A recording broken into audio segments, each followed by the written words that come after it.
dah 10 tahun bekerja, tapi kenapa akaun masih tak bergerak? Ini sebabnya ramai terperangkap. Ramai tidak sedar bahawa majoriti rakyat Malaysia sebenarnya terperangkap dalam red race, iaitu perlumbaan tanpa garisan penamat. Tuan-puan kerja, dapat gaji, kemudian habis dalam tempoh sebulan. Ulang perkara sama tahun demi tahun, namun kekayaan tidak bertambah. Cuba tuan-puan berhenti sekejap dan kira sejak hari pertama bekerja sampai hari ini, berapa jumlah simpanan atau aset yang tuan-puan betul-betul berjaya kumpul. Mari saya beri contoh supaya tuan-puan boleh menilai diri sendiri. Jika tuan-puan sudah bekerja selama 10 tahun dengan gaji RM5,000 setiap bulan dan menyimpan RM500 setiap bulan tanpa gagal, patutnya simpanan minimum tuan-puan kini ialah RM60,000. Tetapi jika jumlah itu tidak wujud atau jauh lebih rendah, itu petanda jelas tuan-puan memang terperangkap dalam perlumbaan tikus.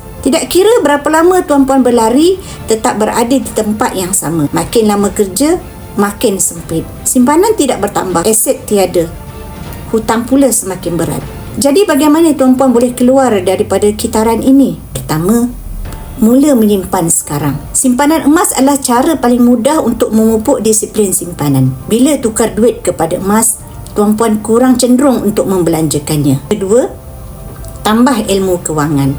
Belajarlah daripada mereka yang sudah berjaya. Tuan-puan boleh mula dengan 2 buku penting, iaitu Wang Emas dan buku Misi Bebas Hutang tulisan mentor saya, Tuan Muhammad Zulkifli Syafiee. Ketiga, ubah tabiat kewangan. Amalkan prinsip simpan dulu baru belanja. Bila gaji masuk, asingkan simpanan serta-merta. Jangan tunggu lebihan, kerana lebihan itu selalunya tidak akan muncul. Jika tuan-puan benar mahu keluar daripada perangkap ini dan mula ingin membina kekayaan sebenar, saya sedia membimbing tuan-puan.